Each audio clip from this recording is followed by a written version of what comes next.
Queridos hermanos, una vez más escuchamos a Jesús en el Evangelio que le gusta hablar en parábolas, es decir, le gusta con ejemplos de la vida cotidiana, del campo, de la vida doméstica, explicarnos los más profundos misterios de Dios y del corazón humano. Hoy en el Evangelio Jesús nos enseña con 3 parábolas o 3 ejemplitos, pero que lo entiende cualquiera. La primera de ellas es la parábola del trigo y de la cizaña. Un hombre sembró buen trigo y esperaba buena cosecha, y cuando él estaba durmiendo y sus trabajadores, el enemigo sembró el mal, la mala hierba, la cizaña, que se parece al trigo, pero no tiene nada que ver, al contrario, le merma energías y enrarece la cosecha. Lo lógico fue por parte de los empleados decirle al dueño: ¿quieres que arranquemos la cizaña? Con eso Jesús nos está enseñando cómo a nosotros se nos ocurre muchas veces: ¿quieres que arranquemos el mal de raíz? Y el dueño le dice: no, dejad que crezcan. No vaya a ser que al quitar de raíz la cizaña os llevéis y arranquéis, aun sin quererlo, el trigo, y quedaría mermada la cosecha. Nos hace pensar, porque esta es doctrina de Dios para nosotros, que somos impacientes, que enseguida emitimos juicios, que enseguida clasificamos, excluimos. No, dejad el juicio para cuando venga el Señor. Podríamos decir, esto ya no lo dice la parábola, y trabajad para que la cizaña se convierta en trigo, porque toda persona, por muy mala que sea, tiene raíces buenas y puede producir buenos frutos. Alentemos lo que hay de bueno en el corazón de toda persona y procuremos menguar o aminorar la fuerza de la cizaña, pero no somos o no seamos tan excluyentes, o trigo o cizaña y ahora mismo. Dejadlo al juicio de Dios y trabajemos para que en el mundo, que hay cizaña, también en nuestro propio corazón hay cizaña, malos pensamientos, malos deseos, malos propósitos. Ten paciencia contigo, acude a la misericordia de Dios y ya verás cómo Dios va cambiando la cizaña en trigo, que lo puede hacer. Pero no te precipites, no excluyas, no clasifiques, sino que ponte a tiro, diríamos, de la acción de Dios, y Él irá cambiando el mal en bien. Segunda parábola, la de la mostaza, el grano de mostaza. No sé si habéis visto los granos de mostaza. A mí me los han puesto alguna vez en la mano y parece una pulga. Es una semilla pequeñísima. ¿Pero de esta semilla va a salir algo? Pues es la más pequeña de las semillas, pero sembrada y cultivada produce grandes árboles con sombra para los pájaros y con frutos.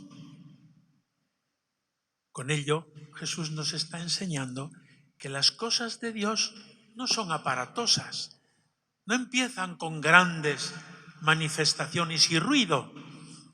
Las cosas de Dios, porque son auténticas, son como un grano de mostaza, pequeño, pero que va dando su fruto según va creciendo. A veces uno, cuando es joven o cuando es adulto, piensa: pero bueno, yo tengo buenos deseos, pero no soy capaz de hacer el bien. Ten paciencia. como en el grano de mostaza. Si tú cultivas esa semilla, llegará un día en que dé fruto abundante y ramaje espléndido. Ten paciencia, que aunque sea pequeña la semilla, tiene una energía interior que es capaz de producir grandes frutos. Y todos hemos recibido más que la semilla de mostaza en el bautismo, en el perdón de Dios, en la Eucaristía tantas veces. Es la gracia de Dios que va creciendo lentamente, silenciosamente, pero que va creciendo y en su día producirá el fruto. Es una parábola muy esperanzadora, porque nosotros, me gusta decir, somos de la cultura del microondas, que en 15 segundos queremos que esté todo. No. Jesús nos dice paciencia, hay que sembrar con esperanza, y aunque sea pequeña la semilla, ten paciencia y producirá fruto abundante, ahora o cuando sea. Y la tercera parábola es acerca de la levadura en las tareas domésticas, no ahora que vamos a la tienda y compramos el pan hecho, pero yo recuerdo en mi niñez y en muchos de los que estáis aquí, el pan se hacía en casa. Y para eso había que comprar levadura en pequeñas dosis. Lo dice la dosis, 3 de harina por 1 de levadura. Se amasa bien, se deja toda la noche y al día siguiente se elabora el pan que se mete al horno. Y con el fuego y el calor, aquello que era así se convierte en un pan grande para alimentar a toda la familia. Con este ejemplo habla la Iglesia muchas veces en su doctrina para decirnos a los cristianos: tenéis que ser en el mundo como levadura en la masa. La levadura es una pequeña cantidad. Ahora que lo venden en el supermercado, unos poquitos polvos. Ahora, si no echas la levadura, el bizcocho no hay quien lo coma. Si echas la levadura, aquello fermenta, crece y queda ahuecado y sabroso. Y lo mismo en el pan. No voy a daros recetas de cocina porque no soy cocinero, pero la levadura es capaz de dar buen sabor y hacer fermentar la masa. Cuando la Iglesia en su doctrina, sobre todo dirigiéndose a los laicos, les dice: habéis de ser como levadura en la masa. Pero si somos pocos, si en mi parroquia es un grupo pequeño, si queriendo ir a la JMJ hemos salido un grupo reducido, aunque sea muy grande en número, pero sed levadura. A Lisboa irán pues algunos miles o cientos de miles o millones de jóvenes, pero en el mundo hay miles y miles de millones de jóvenes que no acudirán ni se enterarán siquiera de que existe la Jornada Mundial de la Juventud, convocados por el Papa Francisco en Lisboa en la primera semana de agosto. Sed vosotros levadura en el mundo en el que estáis, en la universidad, en el colegio, en el trabajo, en la familia. Sed levadura, no escondáis vuestra condición cristiana, sino con discreción, con humildad, con actitud de servicio, haced que fermente la sociedad. Sed actores de una nueva civilización del amor. Eso es ser levadura en la masa, ¿veis? 3 ejemplos, 3 parábolas que contienen grandes enseñanzas para nuestra vida personal, diaria, para la vida eclesial, para el momento que estemos viviendo ahora mismo.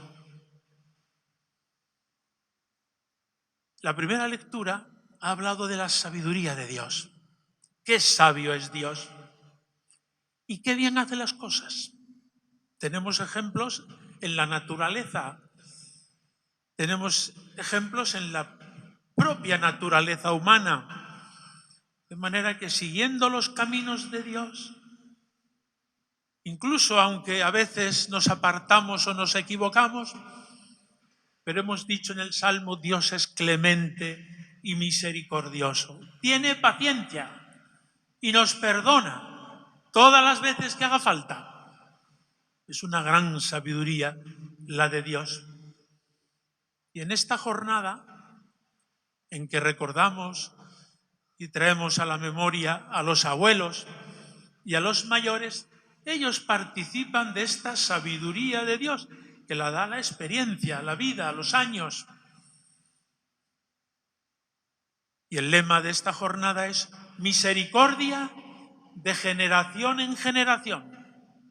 Si hay algún nombre propio de Dios, es misericordia. Y la ha expresado en su Hijo Jesucristo, que nos abraza desde la cruz y nos perdona. Pues los abuelos y los mayores son testigos de esta misericordia de Dios de generación en generación. Los mayores, los abuelos, no son trastos inútiles que hay que dejar en el trastero porque ya no sirven. Son testigos de la sabiduría de Dios. Y por tanto hay que atenderlos, quererlos, visitarlos. El Papa esta mañana, celebrando esta jornada desde el Vaticano, recordaba al mundo entero la necesidad de que una sociedad como las nuestras atiendan a los ancianos y a los mayores, atiendan a los abuelos, que son depositarios de la sabiduría de Dios para las nuevas generaciones. Y recomendaba el otro día el Papa Francisco a los jóvenes: id a ver a vuestros abuelos antes de partir para la Jornada Mundial de la Juventud en Lisboa. Id a verlos, darles un beso, explicadles lo que vais a hacer. Cuando volváis, contádselo y recibid de ellos los consejos que quieran daros a la ida o a la vuelta. Yo añado, y de paso os darán la propina. Así que no dejéis de ir a ver a los abuelos, que os vendrá bien en muchos sentidos, también en ese, en el aspecto económico. Pues los abuelos tienen esta tarea de acoger, comprender, acompañar los nietos. Y sobre todo hay una tarea que la vemos palpable hoy en nuestro ambiente y en nuestra sociedad. Ellos, ellas transmiten la fe a los nietos, como no lo hacen los padres. Hay muchos padres que lo hacen muy bien, pero hay muchos padres que están ocupados en 1000 cosas. Y es la abuelita la que ha tomado de la mano a su hijo, a su nieto, a su nieta, y le ha llevado a tal lugar, a tal otro, a misa del domingo. Yo en la visita pastoral continuamente pregunto a los niños de primera comunión, a los adolescentes de confirmación: ¿y tú rezas? ¿Y cuándo rezas? ¿Y quién te ha enseñado a rezar? Y muchos dicen: mi abuela, me enseñó mi abuela a rezarle a la Virgen, a rezarle a Jesús crucificado, a participar en las celebraciones de la Iglesia, la Eucaristía, etc. Los abuelos son transmisores de la fe en una sociedad como la nuestra, en que los padres están súper ocupados y súper desentendidos de este aspecto tan importante de la fe. Pues que hoy día, en esta jornada, agradezcamos a los abuelos la inmensa tarea que realizan hoy. Les digo a los niños en las visitas pastorales: qué bonito es tener abuelos, ¿verdad? Y todos sonríen. Sí, sí, claro. Todos tienen una experiencia gozosa de sus abuelos.